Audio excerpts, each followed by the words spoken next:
welcome to the Otter Update for March. I'm your host, Trey Dillon. And I'm Tim Nansen. Hey Trey, how are your classes going this spring? Any projects or assignments that have you doing something out of the ordinary? Not really, keeping it pretty casual, Classes have been good. How are your classes, Tim? Nothing out of the ordinary in my schedule, Trey. But let's take a look at some unique experiences KSS students have this spring. Great idea, Tim. Hello, we got Trey Dillon here today. Got a little story going on about the weight room. I'm excited to bring it to you. Hey, it's senior reporter Trey Dillon here today with Paul Ratz, grade 6 teacher, senior high strength coach. All right, got a few questions for you. How many kids do you think use the weight room every day? Let's see here. Strength training class. You have before school lifters. You have ninth grade FIAD lifting on certain days. You have the after school crowd. Probably about 200 kids a day. Well, that's a lot of kids. Do you think there is anything else that we could do with maybe like the overcrowding problem? Spread out when we work out throughout the day. That's why we have so many options. There's probably about 10 kids that lift before school. If you take the strength training classes and the FIAD classes, you probably have another 50 to 75 during the day. And then you have the after school crowd and the sports teams that come through and stuff. So I think we've done a pretty good job of balancing it out so that we don't have 200 kids at one time. Sure, that's good to hear. What's your favorite part about running the weight room? Oh, just seeing all the different kids throughout the day, watching kids start at a young age and then watching every year how they progress and they change their bodies. Their confidence gets better. Just everything about them gets better as they lift weights and work out. Like Awesome. yourself. Thank you. Yeah. Is there any new rules that changed from the old weight room to this one? Well, it's the same rules we had, but a little bit more strict now. Number one, no food, no drink, no beverages, anything in there like that. Water's okay. We pick up after ourselves. Everything in the new weight room has a place. So when you get done using it, you put it away. We don't drop any dumbbells on the floor. We have all this new equipment. You know what? Show up, work hard, be consistent. That's what we're looking for at the new weight room. So it's a beauty. So we want to take care of it so it lasts for a long time. Awesome. And last but not least, in the long run, do you think it'll make Otter athletes better at sports with the new weight room? Oh, for sure. You know what? The new weight room has every bell and whistle you can think of in here.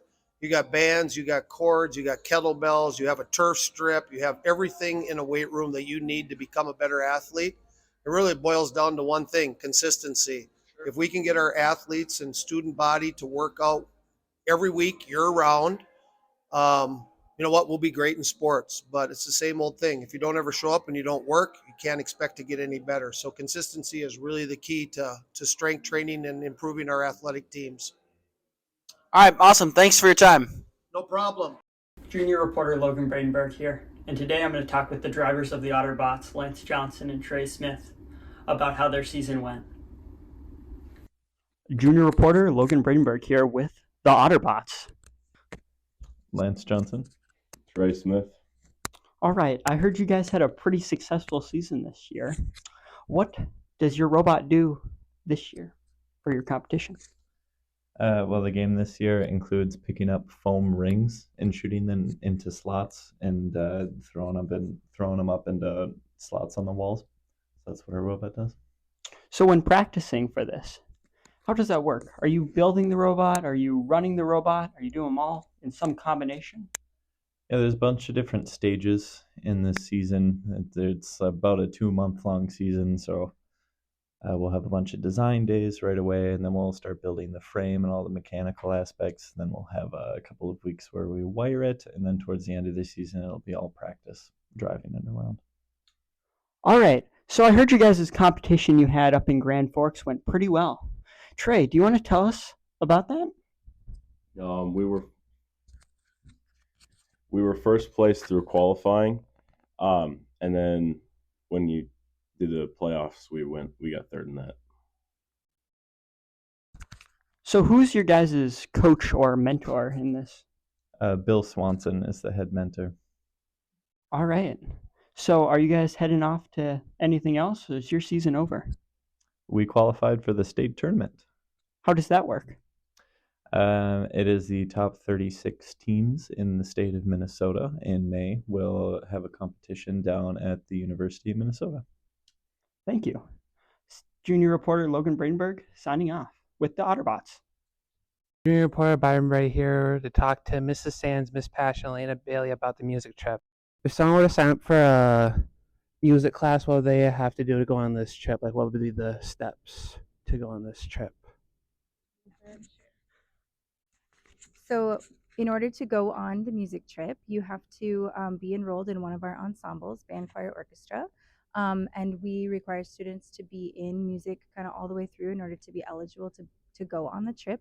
The trip is open to all juniors and seniors in any of our music ensembles, and then any sophomores that make it into our auditioned ensembles as well. All right. So, what was you guys' favorite part of the trip?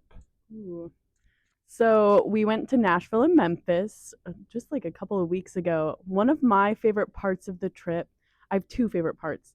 We got to see the Nashville Symphony Orchestra, and they did Encanto, the movie. So they played with the actual movie, and they played the like soundtrack to it. Wow. It was super cool, and it was just like really powerful. So I loved that. And then another really powerful place for a very different reason was the Civil Rights Museum in Memphis. It was just a really well done museum, and I could have spent like at least 2 more hours there. So it was good. I also had a couple of favorite parts. The symphony was one of my top things as well. Just seeing it, hearing the music live while the movie was playing was super powerful. And then I also really loved the Grand Ole Opry. It was just like a whole bunch of different, a variety of acts and talents, and it was really cool to see such a historic place. Was it fun being with these types of students? I mean, absolutely. It was really fun. I think the group was like represented Fergus Falls really well as we were out visiting places that aren't near Fergus Falls. And yeah, I just thought it was a really fun group. Yeah, I completely agree. In fact, I don't know if we could have asked for a better group. We had no, major issues with anything. Everyone was really respectful. We got a lot of compliments on our students' behavior and just the way that they were appreciative of everything. The bus drivers commented on how respectful they were. So I think, like Ms. Pash said, they did a really great job of representing Fergus Falls, and I would travel with all of them again any day. So yeah, I think that we will remember this for a really long time. I can't really answer that better. All right. Well, thanks for you guys' time. Thank you. Junior reporter Byron Bray here with Elena Bailey. So, Elena, what was your favorite part of the music trip? We had the chance to see the Nashville Symphony Orchestra play with like a live action Encanto, and that was really, really cool. That was my favorite part. Did you get any souvenirs while you were in Tennessee at all? I got 2 stickers for my cello case, and I got 2 t-shirts. What was the food like while you were in Tennessee? We had some really tasty food. I got to have some local like Nashville barbecue when we were in downtown Nashville, and that was super, super tasty. And later down the road, when you look back on this as an experience you'll never forget? Yes, for sure. All right. Well, thank you for your time. Thank you. Well, there you have it about the music trip to Tennessee. This is junior reporter Byron Bray signing off. Hi, I'm senior reporter Isaac Longoria. Today I'm checking out the state-bound FFA team. This is senior reporter Isaac Longoria here with Maddie Lean, president of the FFA. So Maddie, what are some of the great things that happened this year? We have a lot of teams that have qualified for state, and we have 3 individuals, including myself, that have qualified to get their state FFA degree this year, which is pretty cool. What are some bumps in the road that you guys encountered in this year's season? It's kind of hard to say. We had a lot of new freshmen that joined, and we had a lot of seniors last year that graduated. So we had a lot of brand new teams, which can be hard because they need to learn all the new curriculum that goes with their contest. So, how do you feel with all these new freshmen? Like, do you feel like it's gonna be a good year next year? I think it will be, and especially over the next few years, you can see their growth. We've had teams that have qualified for state and for even nationals as that have grown as freshmen all the way to seniors, which is pretty cool to see. So I'm hoping that we can have that in the next few years as well. So you've been in the FFA for a while. What would you say that your fondest memory is? Probably kindergarten farm day. I like to teach the little kids, kindergartners, about animals and about farming and agriculture because I think it's a super important thing that we know because it's around us and it's in our community. So, yeah. Thank you, Maddie. This is the senior reporter, Isla Longoria, here with Miss Lundquist? So, Miss Lundquist, I heard your FFA students had a pretty good year this year. What would you say is something that you're most proud of them this year is? I think all the students in FFA did a really good job of coming into practices, participating, and doing really well at our contest this year. This is senior reporter Isaac Longoria, here with Madison Pesic. So, Madison, what are your thoughts on the FFA? It's a very youth-based organization that gives the kids the development that they need for agriculture and life skills. What do you think the funnest part of being in the FFA was this year? Definitely meeting a lot of new people and going to all the activities that there is. Thank you. What were some goals that you had set this year? To make it like top 3 in the region for the horse evaluation and make it to state with both horse, public speaking, and my discussion meet. Do you think everyone is proud of their performances this year? Yes. Thank you, Madison. Or what's something that exceeded your expectations this year? This year we had an ag mechanics team that competed at the national level, so we had to completely start from scratch. When we came back to regions, Mr. Woodski and the boys on the ag mechanics team did really, really well this year. They were able to place at regionals and advance to state, which really, I don't want to say it surprised us, but we were pretty happy when it happened. I'm really glad to hear that.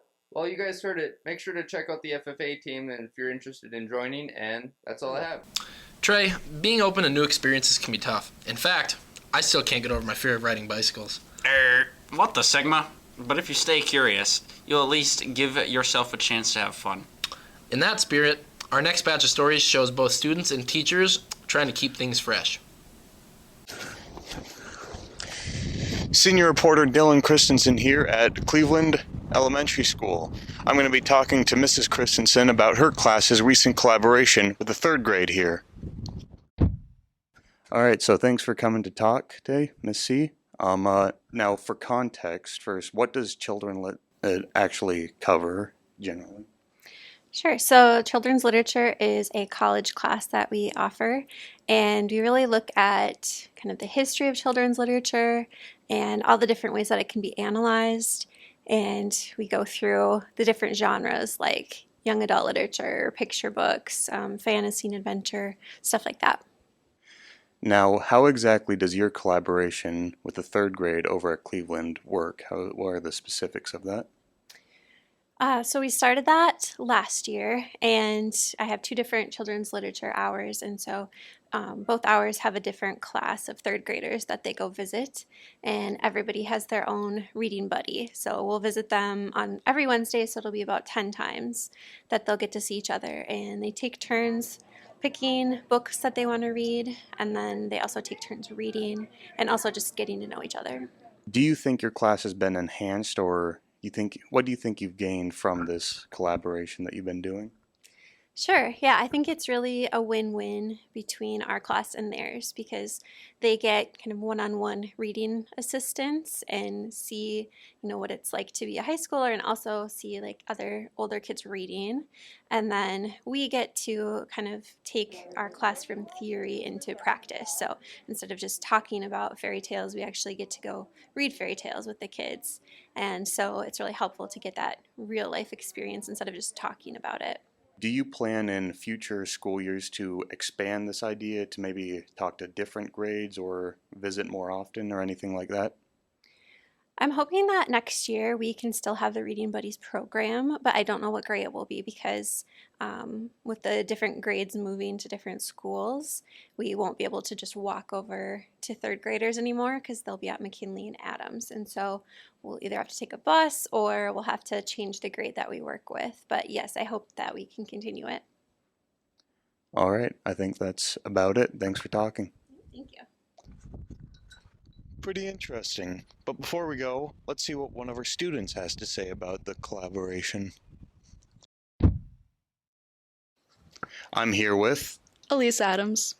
Now, Elise, you are in the children's lit class, is that correct? Yeah, that's correct. which means that you are literate. Is that correct? Yes, I'm very literate.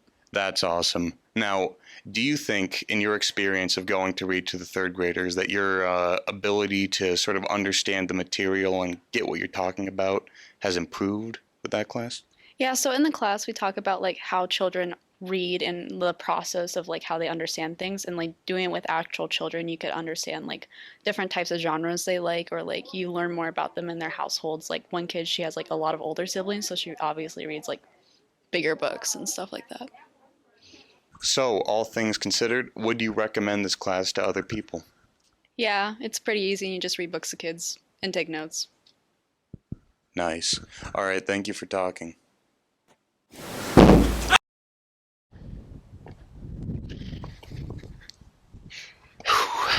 And there you have it, Children's Lit, bridging the gap between the grades and having a fun time doing it. This is senior reporter Dylan Christensen, signing off. Senior reporter Brandon Anderson, here to talk to high schoolers about what new sports are joining this year.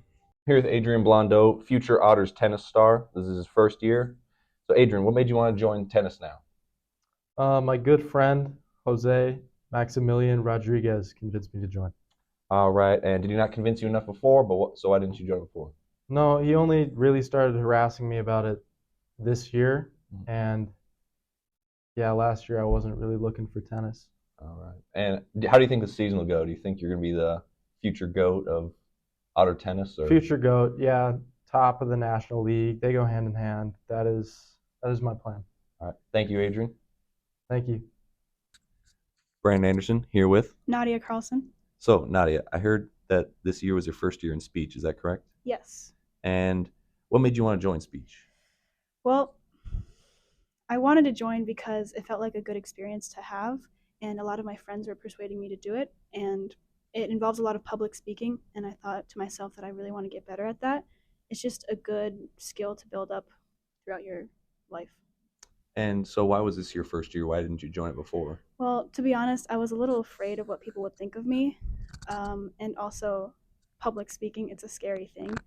And like I would ask my friends what was speech all about, and they would tell me, you just get in this room and you talk to like a bunch of people, and that honestly sounded so terrifying. But I decided the best way to get over that fear is to just face it, and so that's what made me join. All right, thank you. Yeah. Brandon Anderson, here with Owen Foreman. So, Owen, I heard that this year, being your senior year, was your first year in football. Is that correct? Yes, this was my first year in football. All right, and what made you want to join football this late? Well, when I was younger, I was in football, and I had a lot of fun with that. So I don't know why I stopped. So the senior year, I thought, senior year, may as well give it another try, because you'll never be able to do it again, because I'm not going to college for football. So that's why I joined. I joined to have fun with friends, be active, and have something to do during the fall sports season. All right, and why didn't you join it before? Well, like I said, when I was younger, I did it, but then I stopped. So I lost motivation to do it. Mm-hmm. But then, I don't know, I just felt like I wanted to do it again. All right, and did you regret or did you enjoy joining it this year? Oh, I enjoyed joining. Like I said, it got me more active, so I felt better, and then I made new friends and all that stuff, and got to just play, have fun, and learn new stuff. All right. Thank you, Owen. Yeah, thank you. Senior reporter Brandon Anderson, signing off. Senior reporter Tim Nansen here, and we're at KSS, and we're going to go around and ask teachers if they know today's modern slang. Senior reporter Tim Nansen here with Mrs. Meter. And we're going to see how well she knows today's slang. All right, Miss Meter, do you know what ghosted means? Like you don't communicate with somebody, you just kind of fall off. That's correct. What about if someone said, Miss Meter, you ate that up? That's great. Super. Good job. Perfect. There you go. Senior reporter Tim Nansen here with Mr. Millard. And we're going to see how well Mr. Millard knows his modern day slang. All right, Mr. Millard, what does it mean to marinade? Marinade? I think that would be a verb meaning to get more mad about something the more you think about it. Okay, I can see where you get that. What about if I said me and Dylan are tight? Oh, you guys are good friends. Okay, there you Know go. each other well. Yep, great job. Senior reporter Tim Nansen here with, Scott Meldall, foods teacher. and we're going to see if Mr. Meldal knows his slang. All right, Mr. Meldal, can you tell me what Riz means? I cannot. No guess? Riz, let's see. Happy. Okay, that's fair. All right, can you tell me what period means? What class you're supposed to be in. All right, you have it here. Senior reporter Tim Nansen here with, Amber. and we're going to see if Amber knows some of today's modern slang. All right, so Amber, what does calm la mean?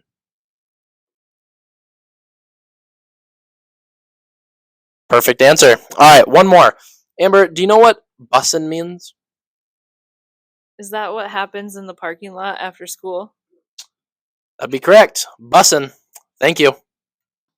Senior reporter Tim Nansen here with Froy. and we're going to see if Froy knows his modern slang. All right, Froy, what does cap mean? Awesome. All right. What about let's get this bread? Don't you mean obtain the grain? That's exactly what I meant. Well, the teachers at KSS did a pretty good job keeping up with their slang. Tim Nansen, signing off. Tim, that was a really tough quiz you gave us old folks, so I'm here to try and do one better. So I'm going to see if you guys know your Gen X slang. Sure. All right, so you first, Trey. All right. Trey, what do you think ya dig means? Ooh, I would have to go with something like maybe like saying like what's up or hey. Okay, you're on the right track. Okay. All right, and now Tim, yours is barf me out. What do you think barf me out means? I think that could mean, when you maybe like not expecting something and it happens and you're surprised, you get barfed out. All right, you're both on the right track. Sure. The definitions will appear down here, so Okay, the good. audience will know how you did. These next stories are pretty cool, so now I want to know from you guys, what word do you like to say for slang that just means something's cool? I like to go with a classic. That was Ellen DeGeneres. All right. For me, it's more new modern slang, with Fortnite. That was Kareem hunting rifle. That'll work. All right, well, these next stories are Ellen DeGeneres Kareem hunting rifle. Sure are. My name is Mitchell Wiedrick, and today I'm going to interview Kimberly, who owns the coffee shop called Higher Grounds. Senior reporter Mitchell Wiedrick here with Kimberly Lockwood-Belinsky. So Kimberly, when did the shop open? It will be in May, so 2013. 2013? Yes. All right. And what makes the shop unique to others? Oh, well, I think, that we have a positive, upbeat atmosphere here. We play inspirational music, just a real homey place for people to come. And I think this place kind of incorporates a lot of people. We have businessmen that come. We have homemakers. We have, moms that homeschool their kids. We have a wide range of farmers that come in. So it's kind of, I think, a place that a wide range of people come. Nice. And do students ever come in? And they do. I should have included students. Yes, we have a little different hours than we used to after COVID. So we're 10 to 4 now. And so we don't get a lot of students in that time frame, but we do. And so on Saturdays, we get some students too. Oh, yeah. And then what is your favorite part about owning the shop? Oh, well, I love the people. I guess that's why I do this, is because I have a love for the people and I have a love for the city of Fergus Falls as well. That's amazing. Yeah. And what do you think your favorite drink is on your menu? Oh, I love a mocha, a hot mocha, or even a hot Milky Way. That's my favorite. Oh, that sounds really good. Yeah. Thank you so much for doing this interview. Yes, I'm privileged. Thank you. Senior reporter Mitchell Wiedrick here. Out. I'm senior reporter Elijah Wang here with Annika Jerkis, who is going to golf for UND. So, Annika, when did you first start golfing? I first started golfing when I was a little kid, probably like really little, like probably 1 or 2, since I could walk. Cool. Yeah. And since you're going to UND for golf, would you ever consider having like a golf career through like tournaments or sponsorships? Yeah, for sure, for sure. I think that would be a really cool opportunity. Yeah, that sounds awesome. So through your years in golf, what is your favorite part about golf? I would say just like you meet a lot of cool people throughout it, and it's like a really competitive game, but it's also cool because you get to play like with the people you're competing against, so you get to really get to know them, and yeah, you meet a lot of cool people. Awesome. So with your experience, what are your like preferred golf brands or gear that you use? Ooh. I really like probably Adidas clothing. Gotta shout that out. That's our UND school's brand. So Adidas is nice. I also kind of like Nike. Nice. Yeah. Awesome. So you've probably played on many golf courses. What has been your overall favorite golf course to use? My favorite golf course to play at has been Bemidji Country Club. Very nice. Awesome. Senior reporter Elijah Wang signing out. Best wishes to Annika Jerkis in her golf career. Awesome. Hi, I'm senior reporter Caleb Helge here with Fergus Falls Fire members Drake Viranovic, Eric Swanson, Josiah Ugrud. How do you three feel about your stellar performance this season? We did get third place at regionals, which is very impressive considering we only had 4 people on our team, and usually the teams are 5 people. So as a team of 4, we did really well. Yeah, we were top 3, top 4 at every single meet. There's a lot of teams every meet. So. Yep. It was a good season, and we hope to improve on that next year. So what are your favorite memories from this season? Well, there's so many, and there's a lot of funny moments, when you just don't know the answer to the question or you just make something up. And, if you know me, I do not know a lot about pop culture, and yet I got the question about Doja Cat right, and I'm so proud of myself for that. I think mine was at the first meet, we beat out a GGF team by half a point, which is not a lot. So I would say it was an overall good season, but the random questions that we got right, when you like spit something out right at the end of your time limit, somehow I thought of Vlad the Impaler at the end of a question, and that ended up being right somehow. Nice. Do you have anything to say to students considering Knowledge Bowl next year? I do. You should join. If you are considering it, then you probably have some knowledge, and even some knowledge is useful. Yeah, you should join, bring your friends. It's fun. Yep, more people, more fun. And will you compete next year? Yes. Oh yeah. 100%. We're shooting for state. Coach Drake told me you had an exciting end to your season. Can you tell me about that? Yeah, so we advanced from sub-regions. The top 6 advanced to the regional meet, and then the top 2 from regionals would go to state. And we were in the second place, and after the written round, and then we were fighting it out in the top room, and the top team was just eating up all the points, and we ended up getting third place by only 7 points, which is pretty close. Both teams 1 and team 2 were from Moorhead, so we're going for them next year. Yep, next year. Next year they're going down. Well, that was a blast. So many Otters have so many bright futures ahead of them. You're right, Trey. So do you with that professional dog waste business. Thank you, Tim. As do you as being a crop duster. Until next time, Keep it classy, KSS.